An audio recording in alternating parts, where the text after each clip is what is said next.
Là, ils vont parler, c'est quoi une bombe météorologique? Concrètement, ce que ça veut dire, c'est le terme. Putain, merde, j'ai fait de la merde. Désolé, les gars. Pardon, sur la pointe bretonne en ce moment. Et on va aller tout de suite retrouver Laura Cambo. Vous êtes à Granville. Les vents s'accélèrent également, c'est ça, Laura? Oui, tout à fait. On est autour de 80 km/h, relevé il y a quelques instants. Mais en effet, Météo France prévoit que ça ira beaucoup plus loin, jusqu'à 130 km/h de rafales de vent qui devraient être enregistrées. On sera en vigilance orange à partir de minuit. En effet, ce phénomène il va s'accélérer tout au fil de la nuit.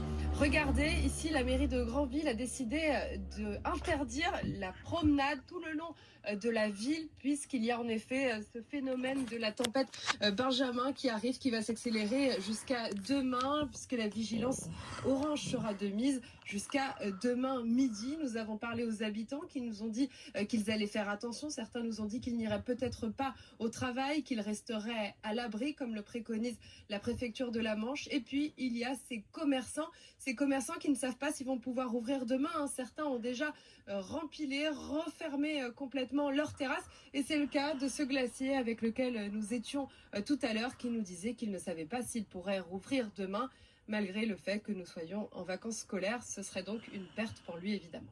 Merci beaucoup, Laura, avec Valentine Ribes à la caméra. On le disait donc, 19 départements en vigilance orange, le reste de la France en vigilance jaune.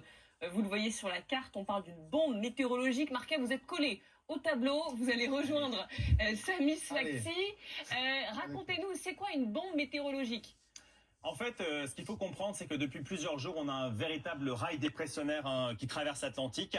On a aussi ce qu'on appelle le courant de jet. C'est le courant de vent qui circule dans la haute troposphère entre 8 et 12 km d'altitude.